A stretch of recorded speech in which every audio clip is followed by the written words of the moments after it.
Hormuz संकट के बीच चीन का मास्टर स्ट्रोक बना रहा है समुद्री दैत्य। एक झटके में एलएनजी की टेंशन ही खत्म हो जाएगी। हॉर्मुज स्ट्रेट में जारी नाकेबंदी के बीच चीन ने दुनिया का सबसे बड़ा एलएनजी कैरियर बनाने की शुरुआत कर दी है।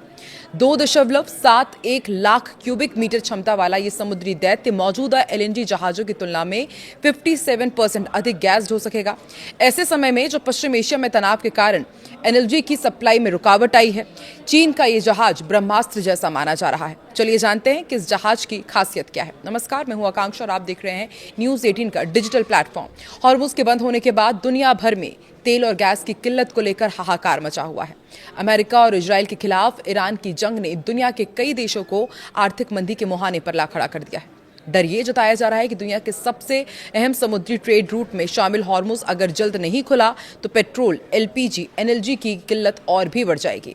इन्हीं चिंताओं के बीच चीन ने वैश्विक ऊर्जा बाजार में बड़ा दांव खेला है। चीन की प्रमुख शिप बिल्डिंग कंपनी ने समुद्र में दैत्याकार जहाज उतारने की तैयारी शुरू कर दी है। दुनिया के सबसे बड़े जहाज से एक ही बार में करीब 2.71 लाख क्यूबिक मीटर प्राकृतिक गैस यानी कि एलएनजी लाई जा सकेगी। ये जहाज न केवल शिप बिल्डिंग उद्योग में नया रिकॉर्ड बनाएगा बल्कि वैश्विक गैस सप्लाई चेन को भी नई मजबूती देगा।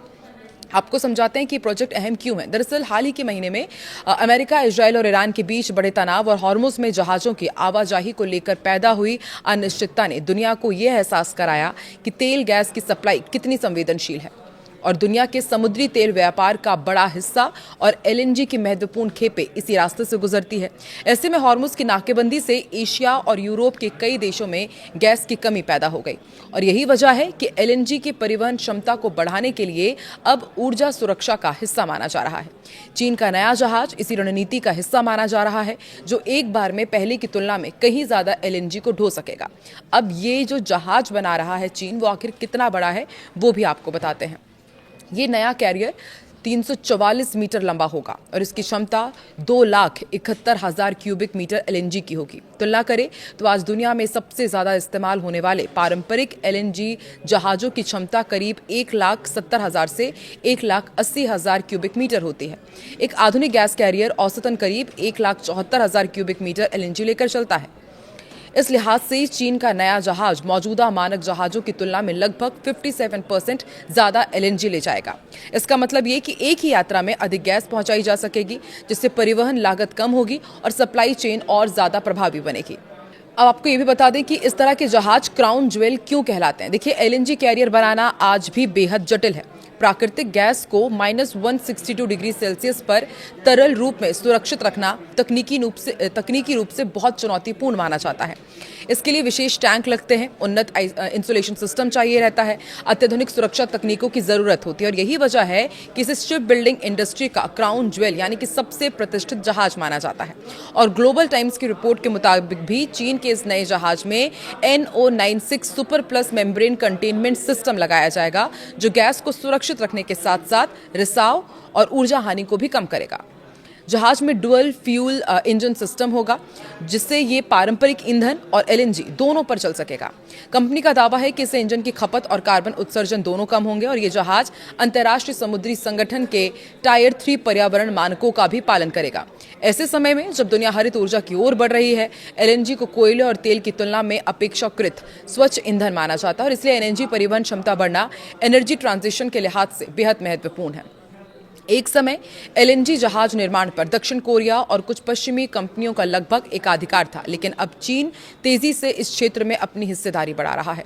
रिपोर्ट के अनुसार वैश्विक एनर्जी शिप बिल्डिंग बाजार में चीन की हिस्सेदारी अब 30% से अधिक हो चुकी है। चीन अखबार के मुताबिक हुंडोंग झोंगुआ शिप बिल्डिंग कंपनी के पास फिलहाल लगभग 60 एलएनजी जहाजों के ऑर्डर हैं और उसके शिपयार्ड साल 2030 तक पूरी तरह बुक भी बताए जा रहे हैं। इससे साफ है कि वैश्विक ऊर्जा व्यापार में चीन अपनी भूमिका और मजबूत करना चाहता है और एक्सपर्ट्स का भी मानना है कि यदि पश्चिम एशिया में तनाव बना रहता है तो एलएनजी परिवहन क्षमता दुनिया के लिए और भी अधिक महत्वपूर्ण हो जाएगी। यूरोप, चीन, जापान, दक्षिण कोरिया और भारत जैसे बड़े आयातक देशों को ऊर्जा सुरक्षा के लिए अधिक बड़े और अधिक कुशल एलएनजी जहाजों की जरूरत होगी। ऐसे में चीन ये मेगा एलएनजी कैरियर सिर्फ एक जहाज नहीं बल्कि बदलती वैश्विक ऊर्जा राजनीति और सप्लाई चेन की एक नई तस्वीर का प्रतीक माना जा रहा है। साल 2028 में इसकी पहली डिलीवरी होने के बाद ये दुनिया की एलएनजी लॉजिस्टिक क्षमता को एक नया आयाम दे सकता है। वहीं केंद्रीय पेट्रोलियम और प्राकृतिक गैस मंत्री हरदीप सिंह पुरी ने ईरान से जुड़े मौजूदा तनाव और वैश्विक ऊर्जा बाजार पर उनके संभावित प्रभाव को लेकर चिंता जताई है। उन्होंने कहा कि यदि ये संघर्ष कई महीनों तक इसी तरह जारी रहता है तो दुनिया की आर्थिक स्थिति पर और गंभीर असर पड़ सकता है। हाल ही दिए एक इंटरव्यू में पुरी ने कहा है कि हाल ही में उनसे ईरान संकट के सबसे खराब संभावित परिदृश्य के बारे में पूछा गया था। इस पर उन्होंने कहा कि यदि संकट 31 मार्च 2027 यानी कि अगले साल तक जारी रहता है तो स्थिति पूरी तरह बदल जाएगी और दुनिया वैश्विक आर्थिक मंदी यानी कि ग्लोबल डिप्रेशन की ओर बढ़ सकती है। हालांकि उन्होंने भारत की ऊर्जा सुरक्षा को लेकर फिर भरोसा जताया है और कहा कि भारत ने अपनी ऊर्जा आपूर्ति के स्रोतों में विविधता लाई है और देश के पास पर्याप्त भंडार मौजूद है। उन्होंने ये भी बताया कि यदि हॉर्मुज अगले 30 दिनों तक बंद रहता है तब भी भारत के पास आवश्यक ऊर्जा संसाधनों का पर्याप्त स्टॉक है। मंत्री ने कहा कि 60-60-60 का लक्ष्य रखा जा रहा है, जिसका अर्थ है 60 दिनों के लिए कच्चे तेल, प्राकृतिक गैस और एलपीजी का भंडार। उन्होंने कहा कि वर्तमान में भारत के पास इतना भंडार उपलब्ध है और ऊर्जा पूर्ति को लेकर के घबराने की बिल्कुल भी किसी को जरूरत नहीं है। तनाव बढ़ने के दौरान 36 से 38 भारतीय ध्वज वाले व्यावसायिक जहाज खाड़ी क्षेत्र या फिर हॉर्मुज के आसपास मौजूद थे। इन जहाजों पर 1100 से ज्यादा भारतीय नाविक तैनात थे। इनमें से कई जहाज ऊर्जा और अन्य जरूरी वस्तुओं की ढुलाई से जुड़े थे।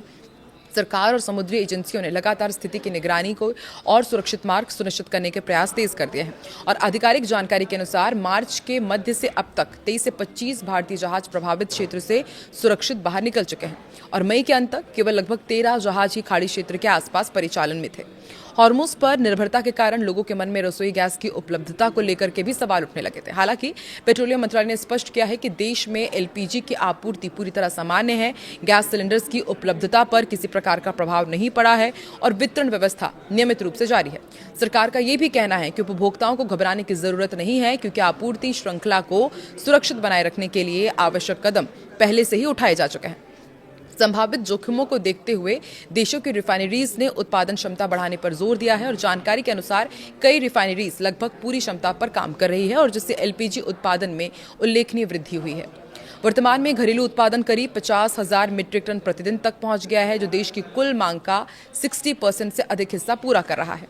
इससे आयात पर निर्भरता कुछ हद तक कम हुई है और किसी भी बाहरी व्यवधान का असर सीमित रखने में मदद मिल रही है। तो एक तरफ चीन दुनिया का सबसे बड़ा सुपर दैत्य आकार का एलएनजी कैरियर बना रहा है, दूसरी तरफ भारत सरकार का दावा है कि लगातार ऊर्जा की आपूर्ति हो रही है, तमाम संसाधनों का इस्तेमाल किया जा रहा है और आने वाले दिनों में भी अभी किसी भी तरह की ऊर्जा संकट का सामना भारत को नहीं करना पड़ेगा। आपको क्या लगता है कि क्या चीन इस तरह का एलएनजी कैरियर बना करके भारत से आगे निकल रहा है? क्या भारत को भी इसी दिशा में आगे और काम करना चाहिए? आपको क्या लगता है? कमेंट सेक्शन पर अपनी प्रतिक्रिया जरूर दें।